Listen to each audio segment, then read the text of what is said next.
Hello dear students, जय श्री महाकाल। आज हम लोग जो टॉपिक पढ़ने वाले हैं वो रोटेशनल मोशन का ही है और टॉर्क का भी उसमें एक एप्लीकेशन है। उनको हम लोग बोलेंगे लेडर प्रॉब्लम।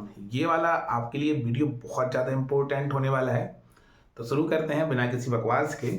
आप लोग अपनी नोट्स निकाल लो और जो फॉर्मूले वाली कॉपी है वो निकाल लो और हेडिंग डाल लो लेडर प्रॉब्लम।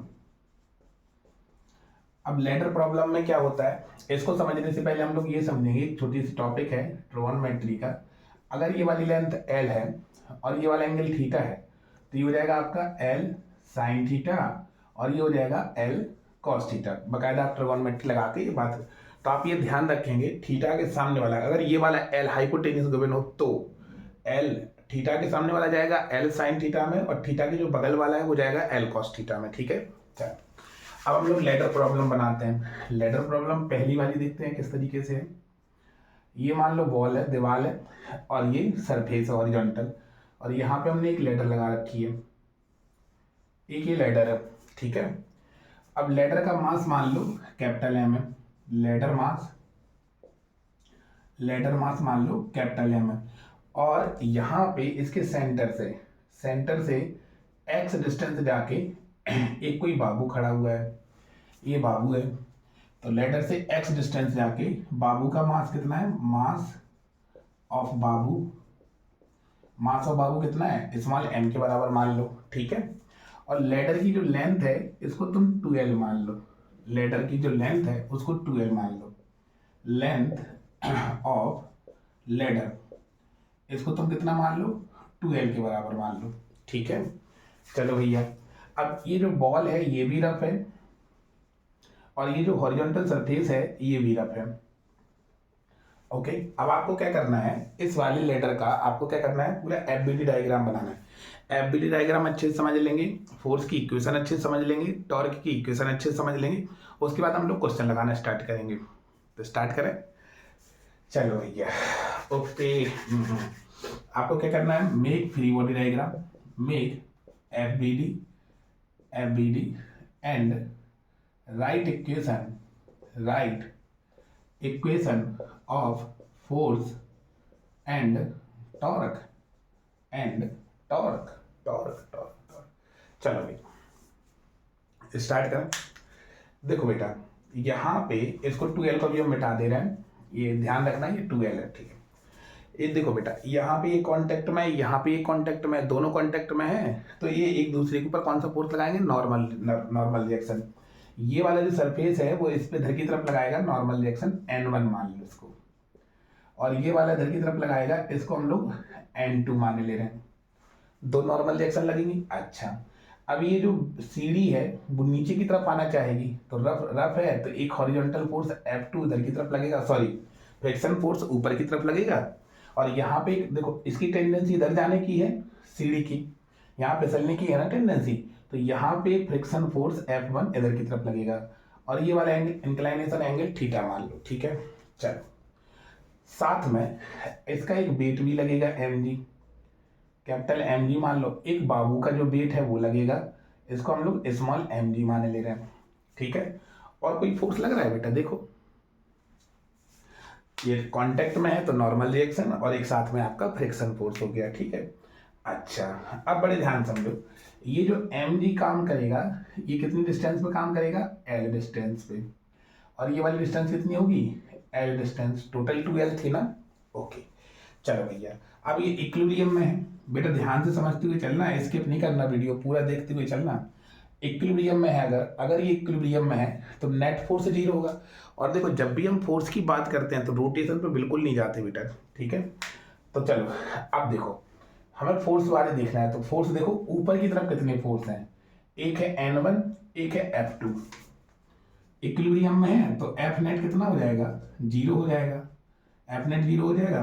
पहले हम लोग F बाई को 0 कर ले रहे हैं, F बाई को, ऊपर की तरफ कितने फोर्स लग रहे हैं, एक तो N1 लग रहा है और एक क्या लग रहा है, F2 लग रहा है। नीचे की तरफ कितने फोर्स लग रहे हैं, एक तो आपका कैपिटल mg लग रहा है और एक आपका स्मॉल mg लग रहा है। ठीक है, चलो भैया, अब हम लोग fx को देखें, fx 0 है, fx भी तो 0 होगा भाई, नेट फोर्स इक्विलिब्रियम में है ना ये। चलो अब देखो, अगर fx 0 है तो एक्स की भी देखेंगे, इधर की तरफ कितने फोर्स लग रहे हैं F1, इधर की तरफ कितने लग रहे हैं N2, तो ये हो जाएगा आपका F1 बराबर N2 के।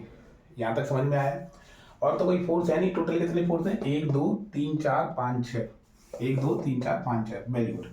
अगर इक्विलिब्रियम में है तो टॉर्क नेट भी तो जीरो होगा। यहाँ जब भी टॉर्क की बात चलती है ना तो ससरा दिमाग खराब हो जाता है, ससरा दिमाग खराब तो हो जाएगा, लेकिन टॉर्क के लिए हम लोग करेंगे क्या? देखो बेटा, टॉर्क के लिए सबसे पहले हमें पता होना चाहिए किस पॉइंट के अबाउट ले है टॉर्क। ठीक है, तो आप क्या करो, कोई भी पॉइंट सिलेक्ट कर लो, कोई भी। तो मैं तो ये वाला पॉइंट सिलेक्ट करता हूँ हमेशा। इससे क्या है, दो फोर्स ये गायब हो जाएंगे। कैसे हो जाएंगे? अब टॉर्क बराबर होता क्या है बेटा? टॉर्क बराबर होता है फोर्स इंटू परपेंडिकुलर डिस्टेंस। चल, अब हम लोग टॉर्क नेट को जीरो करेंगे, तो टॉर्क, इसको नाम ए रख लो, टॉर्क अबाउट ए। ए के अबाउट आप नेट टॉर्क को जीरो कर दो। ओके, रिकॉर्डिंग हो रही है? चलो, अबाउट ए के अबाउट जीरो करेंगे तो देखो बेटा, टॉर्क F1 निकालते हैं, F1 का टॉर्क। F1 फोर्स ये है, यहाँ से कितनी डिस्टेंस पर है, परपेंडिकुलर डिस्टेंस कितनी है, जीरो है, तो इसका टॉर्क जीरो हो जाएगा। ठीक है, N1 यहाँ की तरफ लग रहा है और यहाँ से परपेंडिकुलर डिस्टेंस कितनी है, जीरो है, तो टॉर्क ड्यू टू N1 कितना आ जाएगा, जीरो आ जाएगा। सिंपल है बेटा। टॉर्क देखते हैं। अच्छा, टॉर्क के लिए देखा जाए फोर्स और परपेंडिकुलर डिस्टेंस। अब हम लोग देखेंगे टॉर्क mg के कारण। तो mg के कारण देखो बेटा क्या है, mg इधर की तरफ लग रहा है ये, तो यहां से परपेंडिकुलर डिस्टेंस ये वाली लेंगे बेटा, ये वाली नहीं लेते हैं। यहाँ फिर से समझो, जब भी फोर्स लगता है तो परपेंडिकुलर डिस्टेंस ये एक्सिस ऑफ रोटेशन से लेते हैं, यहाँ से ये परपेंडिकुलर डिस्टेंस लेते हैं। अच्छा, ये वाली बेटा कितनी है, एल के बराबर है, तो एल के इस वाले कितना हो जाएगा, एल कॉस थीटा। ठीक है, तो ये हो जाएगा आपका mg और ये हो जाएगा एल कॉस थीटा। ठीक है बेटा, और फोर्स हो गया परपेंडिकुलर। अब ये देखो, ये घुमाएगा कहाँ की तरफ, टॉर्क में डायरेक्शन माने रखेगी, because of torque is axial vector quantity. Okay, तो ये वाला फोर्स इसको इधर की तरफ घुमाएगा, ऐसे घुमाएगा, ऐसे। ठीक है, तो ये हो जाएगा आपका क्लॉकवाइज घुमा रहा है। कैसा घुमा रहा है, क्लॉकवाइज। ओके, अब देखो, एक फोर्स आपका ये है टॉ mg, तो mg के कारण कितना हो जाएगा बेटा, बड़े ध्यान समझना।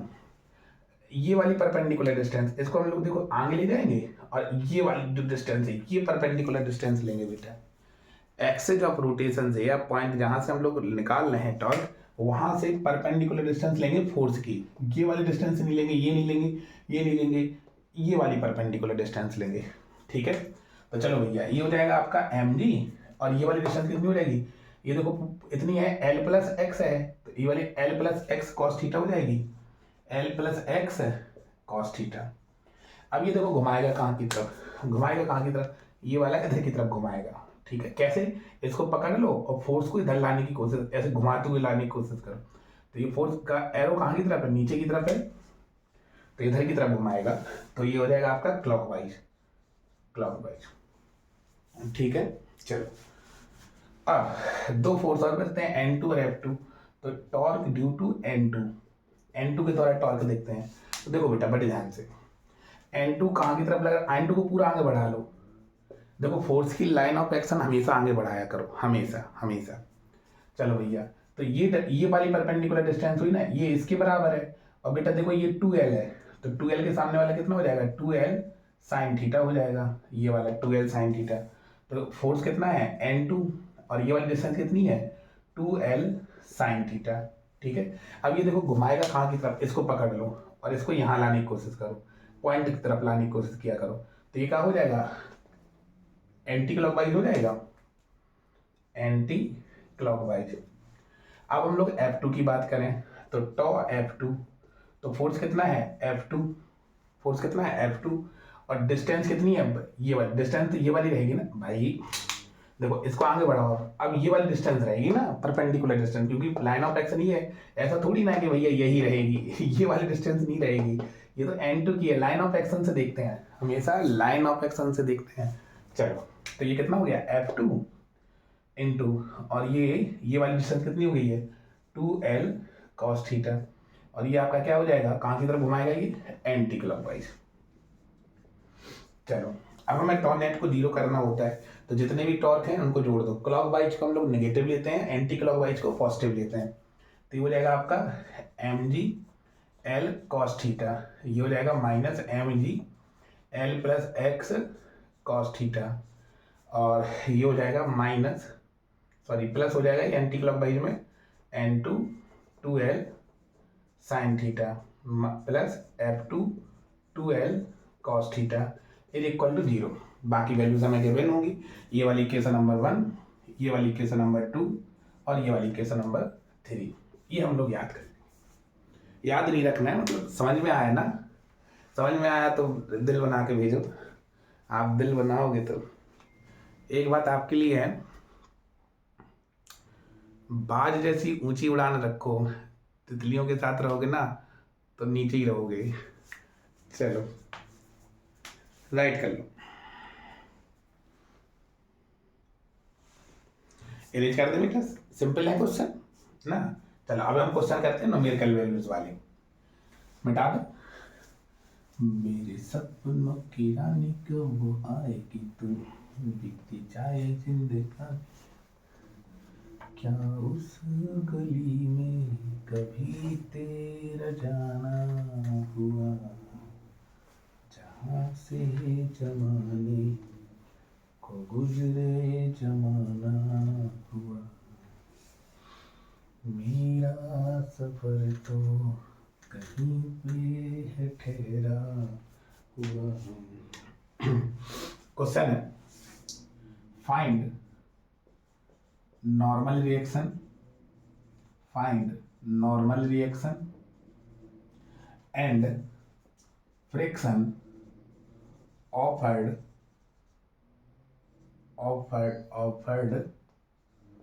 by horizontal surface, चलो हॉरिजॉन्टल सरफेस है। देखो एक सरफेस ये है, ये दीवार है, ये लैडर है, लैडर की लेंथ, ये वाला एंगल आप ये वाला आपको स्मूथ दे रखा है, ये वाला आपको रफ दे रखा है। ओके,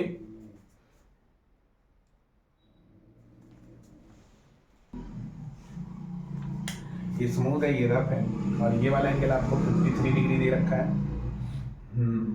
रफ है, स्मूथ है, ये वाला 53 दे रखा है। तो और बाय द हॉरिजॉन्टल सरफेस, और मास है आपको दे रखा है, मास कैपिटल M बराबर 10 kg, ये मास ऑफ लेडर है, लेडर का मास है। ऑप्शन है आपके, ए ऑप्शन मान लो 100 न्यूटन है, और दूसरा है 66.6 न्यूटन है। बी ऑप्शन मान लो 100 न्यूटन है, 33.33 न्यूटन है। सी ऑप्शन ले लो, कितना ले ले रहे हैं हम लोग, 100 न्यूटन है और 47.4 न्यूटन है। सी ऑप्शन 100 न्यूटन है, 22.2 न्यूटन है। चलो, मेरा सफर तो कहीं पे है ठहरा हुआ, कर लिया।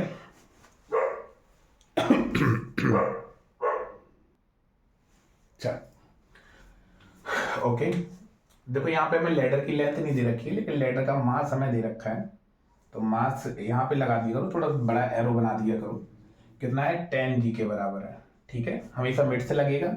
ये वाली डिस्टेंस आप L मान लो और ये वाली डिस्टेंस आप L मान लो। नहीं दे रखा है तो मान सकते हैं ना, क्या देख थे। चलो भैया, अब ये देखो रफ है, इसकी टेंडेंसी कहाँ होगी, इधर खिसकने की होगी।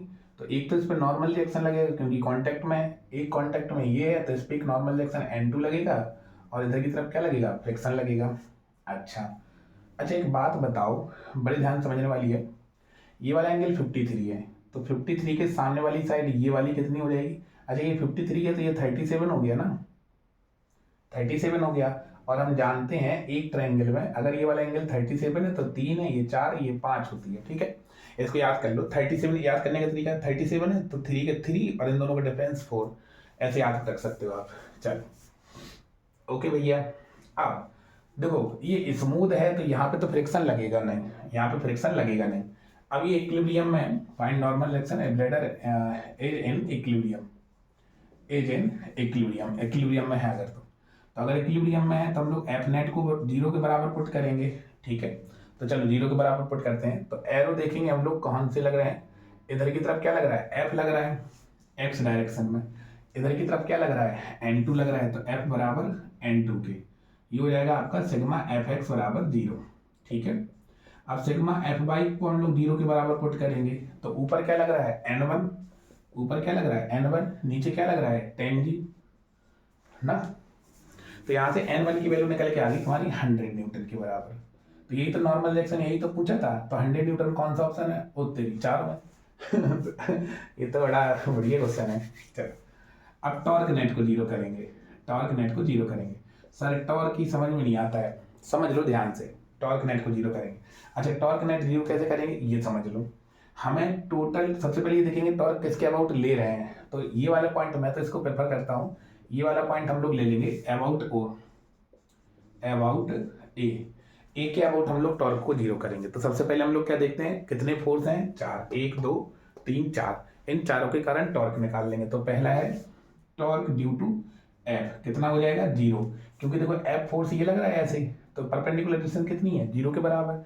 ऐसे ही n1 को देखेंगे तो ये भी जीरो के बराबर है, तो टॉर्क ड्यू टू n1 कितना आ जाएगा जीरो। अब ये 10g को देखेंगे हम लोग, टॉर्क 10g, तो 10g के कारण ये तो फोर्स हो गया, और ये वाली डिस्टेंस बेटा, ये वाली डिस्टेंस कितनी होती है, अगर हम लोग यहाँ पे लिखें, ये एल है और थीटा के सामने वाले किस में होता है, जैसे मान लो ये एल है और ये थीटा है, तो ये होता है एल कॉस थीटा, थीटा के बगल पर थीटा के सामने वाला क्या होता है, एल साइन थीटा होता है, ठीक है। चलो तो ये कितना हो जाएगा बेटा, एल कॉस 37, एल कॉस 37, तो ये हो जाएगा एल कॉस 37, और कितना फोर्स लग रहा है, फोर्स पहले फोर्स देखेंगे फिर परपेंडिकुलर डिस्टेंस कॉस 37 डिग्री, तो ये हो जाएगा 10 इंटू 10 इंटू एल कॉस 37 की वैल्यू कितनी होती है बेटा, 4/5, ठीक है। तो ये हो जाएगा 5 2 जा, और ये हो जाएगा 80 एल, ठीक है। अब हम लोग देखेंगे इस वाले एक चौथा फोर्स जो बताया, तो चौथा फोर्स को पहले पूरा बढ़ा लो आगे, तो ये लाइन ऑफ एक्शन होगी बेटा, हमेशा बढ़ाया जाता है, ये फोर्स की लाइन ऑफ एक्शन को ड्रॉ कर लिया करो। तो परपेंडिकुलर डिस्टेंस यही तो हुई, और यही तो इसके बराबर है। अब ये 2l है, तो थीटा के सामने वाला क्या होता है, 2l साइन थीटा, ठीक है, 2l साइन थीटा। तो यहाँ से हम लोग अगर टॉर्क ड्यू टू n2 निकालें, तो फोर्स हो जाएगा n2 into n2, perpendicular distance कितनी है 2l साइन 37, और साइन 37 की वैल्यू कितनी हो जाएगी, परपेंडिकुलर अपन हाइपोटेन्यूज 3/5, तो हो जाएगा n2 इंटू 2l इंटू 3/5, तो हो जाएगा 6n2 l/5, ठीक है।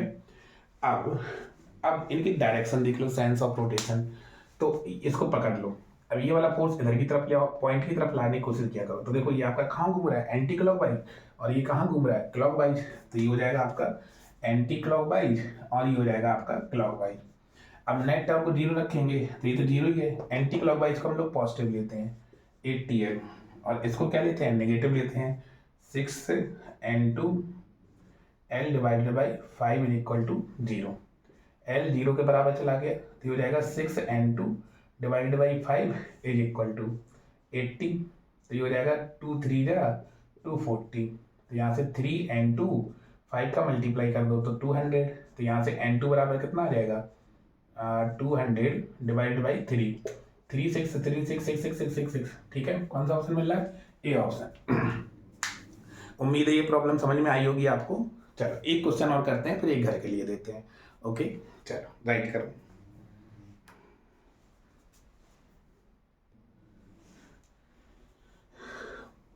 मुझे कुछ पल गुर्बत के फकीरों दे चाहत के रहे बेचैन दिल, कब तक मिले कुछ पल तो राहत के चाहत पे। चल एक क्वेश्चन करते हैं हम लोग। देखो क्वेश्चन में क्या कहा गया है, एक मैकेनिक है, एक मैकेनिक है जिसका मास कितना है 60 kg के बराबर है, up to what max length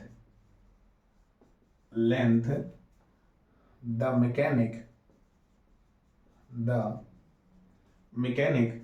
can climb up the ladder without the ladder slipping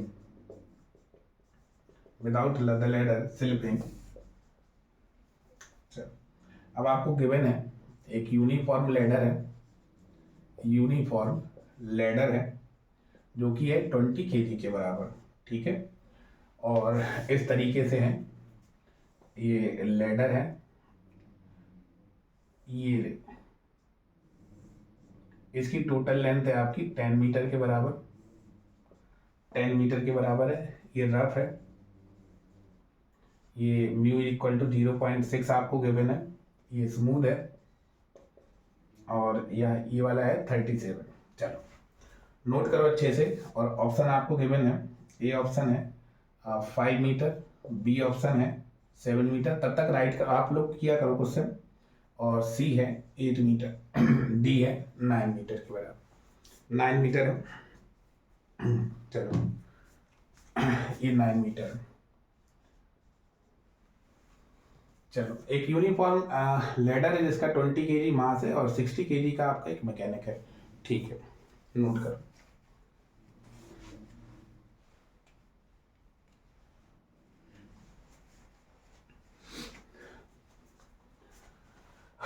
okay देखो बेटा बड़े ध्यान से समझो, होगा क्या यहाँ पे, पहले कर लो थोड़ा सा अटेम्प्ट कर लियोगे, आंसर आ गया होगा आपका। कौन सा आंसर आया? 9 मीटर। चलो देखते हैं। अब मैकेनिक 60 kg का कोई एक मैकेनिक है, up to what maximum length the mechanic can climb up the ladder without the ladder slipping. तो देखो जैसे ये मान लो x डिस्टेंस पर ये मैकेनिक हाथ चला गया, ये x डिस्टेंस पे यहाँ पे चला गया, ठीक है। तो मैं x की वैल्यू फाइंड करनी है। अब यहाँ पे एक लैडर है, लैडर का जो वेट है वो 20 g है, मास 20 किलोग्राम है, तो इस पर एक फोर्स लगेगा 20, और ये वाली डिस्टेंस कितनी हो जाएगी? 5 के बराबर हो जाएगी। पूरी 10 है ना, mg हमेशा मिड में लगता है। चलो और इसका भी एक मास लगेगा, वो सॉरी वेट लगेगा, कितना हो जाएगा? 60 g के बराबर। एक नॉर्मल रिएक्शन N2 इधर लगेगी, एक नॉर्मल रिएक्शन N1 इधर लगेगी, और एक फ्रिक्शन फोर्स आपका इधर लगेगा। ये 37 है तो ये कितना हो जाएगा? 53 हो जाएगा। अब 53 के लिए हम लोग ट्रायंगल बना लेंगे। ये हो जाएगा आपका 53, सामने वाले ये हो जाएगा आपका, जैसे 37 में क्या था? ये 37 3/4 था, तो ये हो जाएगा 3 4, और ये कितना हो जाएगा? 5। ओके चलो, और तो कुछ होगा नहीं इसमें ना। अब ये इक्विलिब्रियम में है, लैडर हमेशा किस में रहेगी? इक्विलिब्रियम में है तो नेट फोर्स 0 कर देंगे, तो एफ नेट कितना है? 0 के बराबर, ठीक है। एफ एक्स देखते हैं, अब हम लोग सिग्मा एफ एक्स करेंगे, तो सिग्मा एफ एक्स कितना है? 0 है। एक्स डायरेक्शन में कितने लगेंगे फोर्स? एक एफ लगेगा और एक N2 लग रहा है, तो एफ बराबर N2 के, एफ बराबर N2 के। चलो और कुछ है? नहीं है। अब N1 को देखेंगे, सिग्मा एफ वाई को 0 कर देंगे क्योंकि इक्विलिब्रियम में है, तो ये हो जाएगा आपका N1 बराबर 20g प्लस 60g, 20g और प्लस 60g, तो कितना हो जाएगा? 80g के बराबर। सिंपल है, 80g के बराबर, तो इसे हम लोग लिख सकते हैं 800 ओके न्यूटन के बराबर। अब हम लोग बात करते हैं टॉर्क की। तो देखो अच्छा, फ्रिक्शन फोर्स की अगर हम लोग बात करें अप टू मैक्सिमम, तो मैक्सिमम के लिए क्या होगा? ये जस्ट स्लिपिंग वाला होगा, स्लिपिंग केस होगा, जस्ट स्लिपिंग। ये जो केस होगा ये क्या होगा? जस्ट स्लिपिंग वाला होगा। कैसा होगा? जस्ट स्लिपिंग वाला होगा। अब ये जस्ट स्लिपिंग वाला जो केस है, इसमें ये लेटर जस्ट स्लिप करेगी, तो यहाँ पे हम लोग एफ की मैक्सिमम वैल्यू लेंगे, तो एफ की मैक्सिमम वैल्यू हम लोग एफ लिमिटिंग बोलते हैं जिसको, एफ बराबर म्यू इंटू, और कितनी नॉर्मल रिएक्शन है? N1 के बराबर, तो ये कितना हो जाएगा? 0.6 है, इंटू N1 की वैल्यू कितनी हो जाएगी? 800, ये हो जाएगा आपका 6 × 80, और ये हो जाएगा 480, ठीक है। न्यूटन के बराबर, मतलब फ्रिक्शन फोर्स की वैल्यू आपकी F निकल के आ गई। तो यहाँ से हम लोग N2 निकाल सकते हैं, तो N2 बराबर कितना हो जाएगा 480 न्यूटन। मतलब मैक्सिमम तो नहीं लग सकता है भाई, थोड़ा सोच के देखो। ये जस्ट स्लिपिंग की कंडीशन होगी, तो जस्ट स्लिपिंग में क्या होगा, इसमें मैक्सिमम वैल्यू लग रही होगी। मैक्सिमम वैल्यू आपकी म्यू इंटू एन के बराबर होती है। ओके चलो, अब हम लोग क्या करेंगे बेटा, इक्विलिब्रियम में है तो टॉर्क नेट जीरो करेंगे। इक्विलिब्रियम में है तो टॉर्क नेट जीरो करेंगे। टोटल कितने फोर्स लग रहे हैं, 1 2 3 4 5 फोर्स लग रहे हैं, तो 5 टॉर्क निकालेंगे। तो हम तो यही वाला पॉइंट प्रेफर करते हैं, ए। तो अबाउट ए, तो सबसे पहले टॉ एफ कितना होगा 0, इस वाले फोर्स के कारण। ये तो यहीं पे है ना, इसी पॉइंट पे, तो परपेंडिकुलर डिस्टेंस तो 0 हो गई, तो टॉ एफ 0। अब हम लोग टॉ n1 निकालेंगे, तो टॉ n1 क्या होगा, ये भी 0 होगा। चलो, अब हम लोग टॉर्क 20 का निकालते हैं, टॉर्क 20 का। तो देखो 20 का कैसे निकालेंगे, फोर्स हो जाएगा आपका 20। अच्छा, ये वाली डिस्टेंस कितनी होगी बेटा, ये 5 है, तो ये 5 cos 53, तो ये हो जाएगा 5 cos 53। हमने आपको बताया ना, जैसे एक ट्रायंगल है, ये वाला एंगल थीटा है और ये एल है, तो ये जाता है एल साइन थीटा में और ये जाता है एल कॉस थीटा में। तो ये 5 है, तो ये 5 cos थीटा चला जाएगा। तो 5 cos 53 की वैल्यू ये हो जाएगी 20 इंटू जी की वैल्यू 10 इंटू 5, और cos 53 की वैल्यू होती है 3/5। cos 53 की बेस अपन हाइपोटेन्यूज 3/5, 5 से 5 कैंसिल हो जाएगा, ये कितना आ जाएगा 600, 20 इंटू 10 200, 300 600 न्यूटन के बराबर। अब ये देखो कहाँ की तरफ घुमाएगा, इसको पकड़ लो और फोर्स जहाँ की तरफ है उधर से इस पॉइंट की तरफ लाने की कोशिश करो। तो ये कहाँ की तरफ घुमाएगा, एंटी क्लॉकवाइज। ये कहाँ की तरफ घुमाएगा, क्लॉकवाइज। ठीक है, 3 फोर्स हो गए। अब 60G को लो, टॉर्क 60G, तो 60G का क्या हो जाएगा, फोर्स 60G इंटू अब देखो बेटा, डिस्टेंस ये x है, लेकिन हमें तो परपेंडिकुलर डिस्टेंस लेनी है, ये वाली थोड़ी ना लेनी है। तो फोर्स को आगे बढ़ाएंगे, परपेंडिकुलर डिस्टेंस आपकी ये x है, तो ये x cos 53 हो गई है, x cos 53।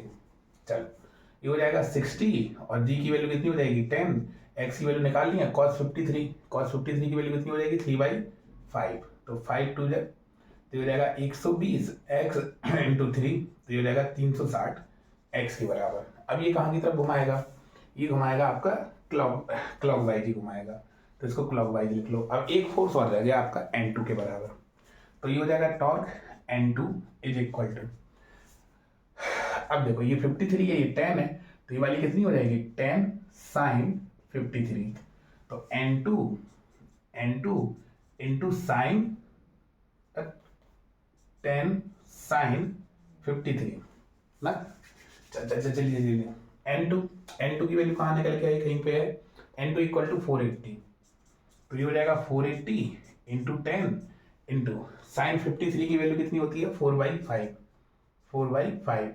5 2 जब, तो ये हो जाएगा आपका, इसको हम लोग यहीं पे लिखा 8 इंटू 480, तो ये हो जाएगा आपका 0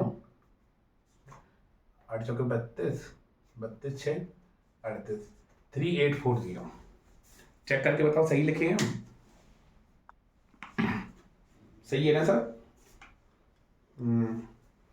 8 64 32 सही है। अब ये कहाँ की तरफ घुमाएगा, ये देख लो, ये कहाँ की तरफ घुमाएगा एंटी क्लॉकवाइज, ये कहाँ की होगा एंटी क्लॉकवाइज।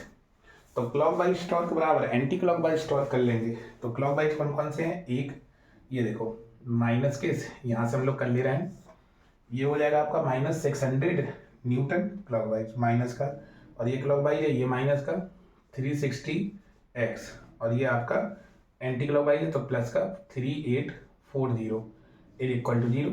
चलो इसको इस साइड ले जाओ, इसको सब्ट्रैक्ट करो, तो 3240 इज इक्वल टू 36x, तो इससे ये कैंसिल हो जाएगा, तो x इज इक्वल टू, और ये हो जाएगा आपका 324 डिवाइडेड बाई 36, 6 से कैंसिल कर सकते हैं हम लोग, 4 से कर सकते हैं, 4 4 9 36 4 9 9 81, अरे वाह, x इक्वल टू 9 मीटर, मतलब आपने जो आंसर बताया था वो सही था ना।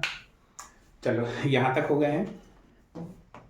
अब एक दो क्वेश्चन आप लोग लिख लो जो आपको ये समझ में आ गया होगा बेटा, आप एक बार रिपीट करके देख सकते हो। अच्छा, ये आज की वीडियो में हम लोग इतना ही कर रहे हैं, क्योंकि लेटर से प्रॉब्लम जितनी भी हैं हम लोगों ने लगभग सारी सब तरीके कर लिए हैं। आपको एक क्वेश्चन दे रहे हैं कुछ होमवर्क के लिए।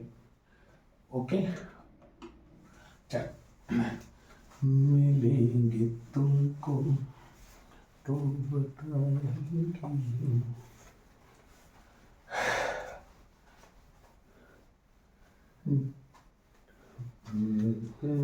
प्यारे तुम हो सनम, जितना चाहूं तुमको। आपको केवल एफबीडी बना लेना है, ठीक है। एफबीडी अगर सही हो जाएंगे ना, और सॉल्यूशन आप हम टेलीग्राम की लिंक दे देंगे, टेलीग्राम की लिंक पे आप अपलोड कर देना है, मुझे बता देना, ठीक है। चल, ये हो जाएगा आपका। इसका मास दे रखा है, लेडर है, लेडर का मास है कैपिटल एम, ठीक है।